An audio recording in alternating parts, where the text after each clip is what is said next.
গোটা জাহানের সরদার হলো ফাতেমা। উচ্চস্বর বলেন না সুবহান।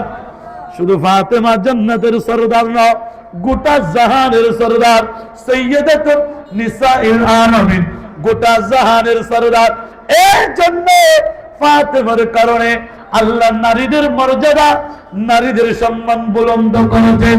ও আমার বাবারা, পুরুষ থেকে নারীদের মর্যাদা যে কারণে উত্তম বলেছেন, জান্নাতের ফাতেমা যে জান্নাতের সরদার হবে, গোটা জাহানের সরদার হবে, যার কারণে আমার নবী মেয়েদের মর্যাদাকে রফা করেছে।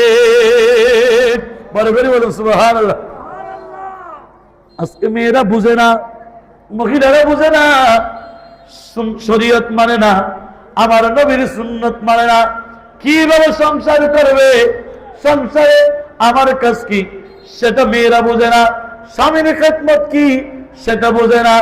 যার কারণে কি পরিবারে ঘরে ঘরে অমিল সন্তান হবে, এমন সন্তান আসবে যেই সন্তান মা বাবার মাথায় অস্ত্র টেকাবে। নাউযুবিল্লাহ বলুন, আছে না নাই? আছে। কারণ মা বাবার সন্তান যত্ন দিয়েছে, কিন্তু সেই সন্তান নেককার সন্তান যত্ন দিতে পারে নাই।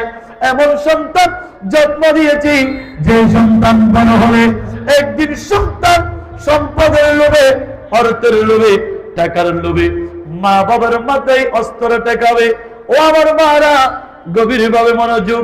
আল্লাহ আপনাদেরকে সম্মান, আপনাদের সম্মান অনেক বাড়িয়েছে। সম্মান বাড়ানোর কারণে আল্লাহ আমার দয়াল নবী মুস্তাফা নূরানী জবানে ঘোষণা দিয়েছে, এ নারীরা জেনে রাখো, তোমার কাছ থেকে একদিন তো ইজাজত নেওয়া হবে, সম্মতি চাওয়া হবে। কারণ পুরুষ তোমার স্বামী দামি কিনা সেটার ফয়সালা শেষবারের মতো দিবে ঘরের বিবি। সুবহানাল্লাহ। ঘরের বউ যদি হদা, আমার স্বামী দামি ছিল, সম্মানিত ছিল, আমার কাছে অনেক দামি ছিল, নেককার ছিল, এটাই গ্রহণ করা হবে। মনে করে বলেন সুবহানাল্লাহ। নারীরা এগুলো বুঝে না, আল্লাহ বুঝার তৌফিক দান করেন, আমিন বলুন। তৃতীয় নম্বর হলো নারীদের মর্যাদা।